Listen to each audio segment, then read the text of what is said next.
Добрый день, уважаемые. Good afternoon, dear colleagues. Today, the National Defense Center of the Russian Federation hosts a press briefing during which we will present to you the facts and evidence regarding the sources of funding and the supporters of the international terrorist groups acting in Syria and Iraq. This briefing features Mr. Anatoly Antonov, Deputy Defense Minister of the Russian Federation, Chief of the Main Operational Directorate of the General Staff of the Armed Forces, Lieutenant General Sergei Rudskoy, and Chief of the National Center for State Defense Control, Lieutenant General Mikhail Mizintsev.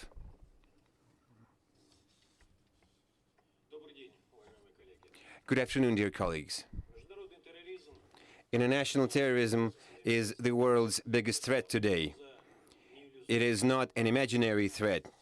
It is very real, and many countries, particularly Russia, have first-hand experience of suffering from it. The notorious Islamic State is the absolute leader of international terrorism. But this raging monster of international terrorism is something we can combat and defeat. Russian airspace forces have evidently demonstrated that over the past 2 months. We are convinced that in order to defeat ISIS, it is instrumental to deal a crushing blow to its sources of funding, as Russian President Vladimir Putin has pointed out on many occasions. Terrorism without money is a beast without fangs. Illegal oil revenues are one of the main sources of income for the terrorists in Syria. According to some reports, they make about $2 billion a year on illegal oil trade and spend that money to recruit new fighters all over the world and provide them with weapons, munitions, and hardware. That is why ISIS has been so careful to protect its illegal oil production infrastructure in Syria and Iraq. The main destination for this stolen oil from Syria and Iraq is Turkey. According to reports, this illegal business involves the country's senior political leadership, including President Erdogan and his family members. We have spoken on many occasions about how dangerous it is to court terrorists. It is the same as putting out a fire with gasoline, and fire can spread from one country onto other countries. And that is exactly what we've been seeing in the Middle East. Today, we will present to you only part of the facts we have on hand that prove that there is a single team acting in the region composed of criminals and Turkish elites who have conspired to steal oil from their neighbors. On an industrial scale, this oil is transported along a rolling pipeline of thousands of tanker trucks, and it's transported to Turkish territory. Today we will present to you hard facts that the destination for the stolen oil is Turkey. Ladies and gentlemen, it is impossible to achieve a real victory against ISIS without shutting down its sources of funding. As Deputy Defense Minister Anatoly Antonov has already mentioned, illegal oil trade is the main source of income for terrorists. In order to eliminate this source of financing, the Russian Airspace Force have been delivering airstrikes on oil extraction, storage, refining and transportation facilities in ISIS-controlled areas on the territory of Syria.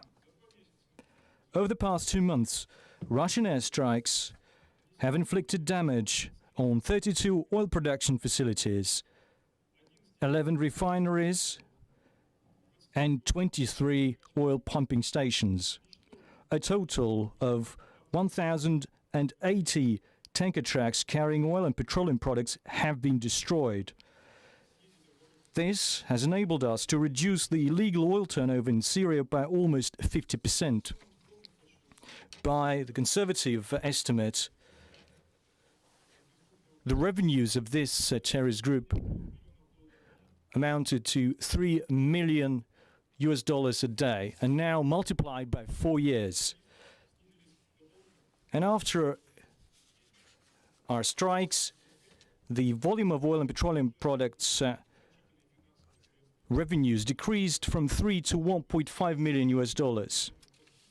However, terrorist organizations continue to receive considerable financial resources as well as weapons, ammunition and other supplies. Certain nations, primarily Turkey, are directly involved in Islamic State's large-scale business projects, thereby aiding the terrorists. The General Staff of the Russian Federation Armed Forces has irrefutable evidence of Turkey involvement based on aerial and space reconnaissance data. We will only show you part of the data that is available on hand. We have identified 3 main oil transportation routes from ISIS-controlled Syrian and Iraqi territories into Turkey. The western route leads to Mediterranean ports. The northern route leads to the Batman oil refinery on the territory of Turkey, and the eastern one ends at a large transshipment base in Cizre. We will show you the entire chain of oil supplies into Turkey, from extraction to refining facilities. Along the western route, hydrocarbons produced from the oil fields near Raqqa are transported mainly during the night time to the northwest of Syria by motor vehicles, and from there on via the settlement of Azaz to the ports of Dertyol and Iskenderun. The image made on November the 13th shows the stretch of the highway near the town of Azaz linking Turkey and Syria, where you can see concentration of vehicles carrying petroleum products. The area A, located on the Turkish side, shows 240 oil tanker trucks and semi-trailer vehicles. In the area B, located on the Syrian side, you can see 46 oil tanker trucks and vehicles waiting to cross the border. We know that some of those tanker trucks try to mask themselves as semi-trailers. A similar picture can be observed near the town of Reynhanli. Despite the fighting in the Aleppo province, you can see an uninterrupted flow of motor vehicles near the border, and concentrations of vehicles on the Turkish side of the border. You can see semi-trailers crossing the border with no impediments. In this area, the border is controlled by Jabhat al-Nusra fighters who freely let tanker trucks and semi-trailers loaded with oil to pass to Turkey. Those vehicles are not inspected on the Turkish side of the border either, and we see hundreds of such vehicles. A photo taken on November 16th near Reynhanli, you see a concentration of about 260 tanker trucks and semi-trailers in the exact vicinity of the Turkish border. And in Area B, you see up to 160 motor vehicles that have just crossed the border. And near the checkpoint, you see a convoy of about 100 vehicles moving toward the border. Space reconnaissance has established that after crossing the border, semi-trailers and tanker trucks move for Dertyol and Iskenderun, which have special piers there for oil tankers, where some of the oil is transloaded and delivered further to other countries, and the remaining part is used within Turkey, is refined within Turkey. Every day, one oil tanker is loaded. At this picture taken on November 25th, you see a concentration of tankers waiting to be loaded. In Dirtiol, you can see up to 395 vehicles, and Iskenderun about 60. One of the large centers of oil extraction and refining controlled by ISIS is an area of the town Deir ez-Zor. There is a large number of refineries, one of which you can see on the screen right now. In this area, we constantly spot tanker trucks waiting to be loaded.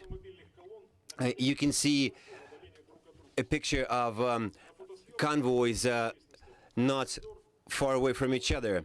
And this picture taken on October 18th near Deir ez-Zor by space surveillance has detected a total of 1,722 tanker trucks, mainly going mainly placed along makeshift parking spots.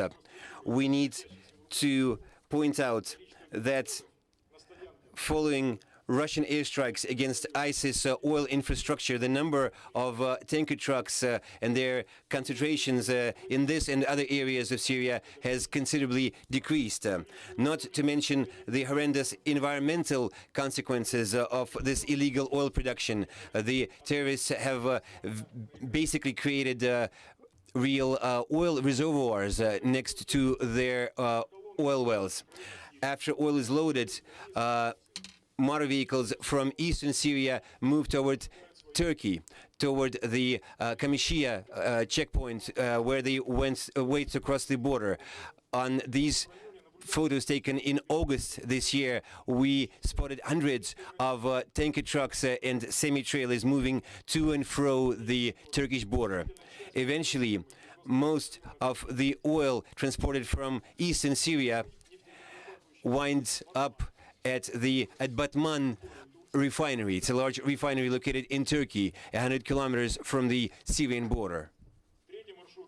The third route for transporting oil to Turkey lies from the oil deposits of northeast Syria and northwest Iraq through the border areas of Karachokh, Chamhanik in Syria, Itawan and Zaho in Iraq. At this picture, we can see concentrations of tanker trucks and semi-trailers near these towns. On the 28th of November, near Karachokh, we identified 50 tanker trucks at the territory of the oil pumping station. The image made in August on the Syrian-Iraqi border near Chamhanik, you can see 380 vehicles. No changes have been there since then. We still see that there is a large number of tanker trucks moving between Syria and Iraq, according to our reconnaissance data. And an even bigger number of tanker trucks are registered in Iraqi areas close to Turkish border. These are the areas controlled by ISIS, and their number has not decreased within the past 3 months. The footage made on the 14th of November near Tavan and Zaho in Iraq shows up to 1,104 tanker trucks and semi-trailers in this area. So it's hard to overlook these objects, but there have been no strikes on these objects by the US-led coalition. We've only registered a 3-time increase of strategic drones. So taking this in regard, and the fact that our planes do not target facilities in Iraq, we will share the information to the US-led coalition. We will give the information on the tanker tracks which are operated by ISIS. This information is currently on the screen. It will be then posted on the website. From the border areas of Iraq, the tanker tracks move freely across the Iraqi-Turkish border near Zaho, and from there oil is transported to refineries. The closest one is in Batman, which was mentioned earlier, or to the biggest logistics hub near Silopi. The space image made on the 14th of November shows 3,220 petro trucks and semi-trailers. So we can see no comments, and the no comments need to be made on the size of this illegal business is impressive. The fleet of terrorists features up to 8,500 tanker tracks, which transport up to 200,000 barrels of oil daily.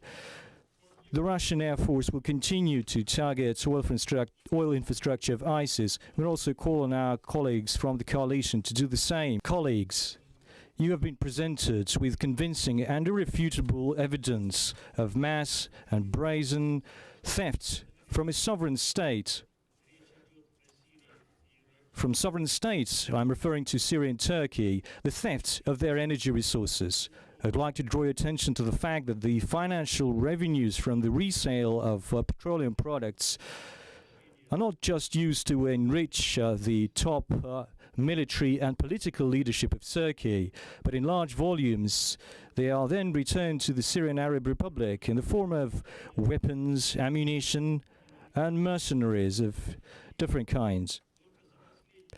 Only over the past week, from the territory of Turkey, ISIS and Jabhat al-Nusra Front were joined by up to 2,000 militants. They also received some 120 tons of ammunition and 250 vehicles of different purposes. According to our trusted reconnaissance data, Turkey has held these activities for a long time. It's been done on a regular basis, and we believe Turkey does not plan to stop these activities. According to the information we have on hand on the size, we also have the information on hand on the size of the supplies of by Turkey of weapons, ammunition, explosives components, communication means and other material, and also the training of militants on the training camps on the territory of Turkey. This information will be presented next week. Dear colleagues, we have a lot of people from mass media here with us today, and many more of your colleagues will be able to see broadcasts of this briefing. Therefore, I would like to tell you the following. We appreciate the work that journalists do. We know that there are many courageous, brave people in the journalist community who do their job properly with dignity. Today, we have presented to you evidence of how illegal oil trade is carried out, is operated, which is used to finance terrorism. We have presented to you specific evidence which we believe can be used by investigative journalists for their investigations, for their stories. We are confident that with your help, truth will prevail. We know how much Erdogan's words are worth. He has already been caught red-handed by Turkish journalists who unearthed arms and munition supplies from Turkey to insurgents masked as humanitarian supplies. For that, the journalists have been jailed. Turkish leaders, including President Erdogan, will not resign nor admit anything, even if their faces were smeared with stolen oil. Maybe I'm being a bit too blunt, but our comrades in arms have fallen at the hands of Turkish military. The cynicism of the Turkish government has no borders, no limits. Just look at what they're doing. They have went into a neighboring country, they're plundering it, and if hosts should be in the way, that means they would need to be removed. I would like to emphasize, however, that Erdogan's resignation is not our objective. That should be up to the people of Turkey. Our purpose is to seal off, to shut down the sources of funding for terrorists through a concerted effort. We will continue to unearth the facts of plunder by Turkey that it's been inflicting on its neighbors. Maybe I'm being too blunt, but one can only entrust this kind of illicit business to their closest ones. No one in the West has had any concerns about the fact that a son of President Erdogan is head of a large oil company, whereas his son-in-law, the president's son-in-law, has been appointed energy minister. Could that be possible in any other country? Like I said, this kind of business you can't entrust to anyone except for your closest ones, your family members. We have yet to see any evaluation or any comments on that fact in Western media, but it's impossible to hide the truth. Of course, the dirty oil money will continue to do their work, and I'm pretty sure we are about to see a lot of speculation in the press maintaining that what you've seen today is fake evidence.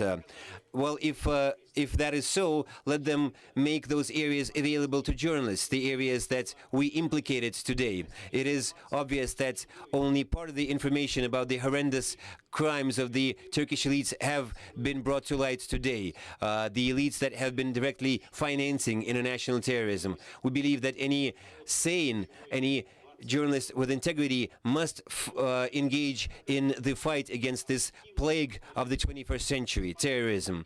History shows that objective journalism can be a powerful instrument in combating powerful corruption schemes.